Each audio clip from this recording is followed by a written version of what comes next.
আসসালামু আলাইকুম বন্ধুরা, কেমন আছেন সবাই? আশা করি আল্লাহর রহমতে অনেক ভালো আছেন।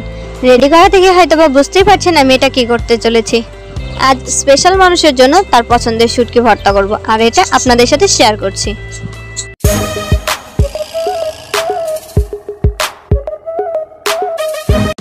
প্রথমেই অল্প পরিমাণে তেল কড়াইতে দিয়ে এটাকে গরম করে নেব, আর গরম হওয়ার পর এর মধ্যে দিয়ে দেব রসুন। এগুলো গরম হলে সুন্দর একটা স্মেল চলে আসবে। এর মধ্যে সুন্দর একটা স্মেল চলে এসেছে। এবার আমি বাকি রসুন এবং পেঁয়াজ আর কাঁচামরিচগুলোকে অ্যাড করে দিচ্ছি। সবগুলো দিয়ে দেওয়া হয়ে গেলে এবার আমরা এগুলোকে হালকা করে একটু নেড়ে চেড়ে নেব। কিছুক্ষণ নাড়াচাড়া করে নিয়ে এর মধ্যে আমি 2 টেবিল চামচ পরিমাণ লবণ দিয়ে দেব।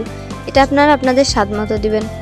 যে কোনো খাবারেই লবণ আর মরিচটা নিজেদের পছন্দ মতো দিয়ে নেওয়াই ভালো।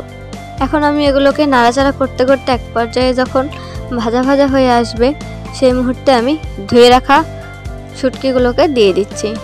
আর এই শুটকিটাকে অবশ্যই হালকা কুসুম গরম পানি দিয়ে ধুবেন, একেবারে ঠান্ডা পানিও না, আবার বেশি গরম পানিও না। তো বন্ধুরা, এটাকে আমি অনেকক্ষণ সময় ধরে মিডিয়াম হিটে ভেজে নেব। এটা যত সুন্দর ভাজা হবে খেতে ততটাই স্বাদ লাগবে। আমি একটু কাছ থেকে আপনাদেরকে দেখিয়ে দিচ্ছি। একটা বাটিতে নামিয়ে নিয়েছি। এবার আমি এটাকে পাটায় বাটবো। পাটায় বেটে নেওয়ার পর দেখুন কতটা সুন্দর মিহি হয়েছে, আর খেতেও অনেক সুস্বাদু হয়েছে। আপনারা এটাকে অবশ্যই পাটায় বেটে নেওয়ার চেষ্টা করবেন, কারণ পাটায় বাটলে এটা সুন্দর হয়, খেতেও অনেক সুস্বাদু হয়। আর কষ্ট করে এতক্ষণ আমার সাথে থাকার জন্য আপনাকে অসংখ্য ধন্যবাদ।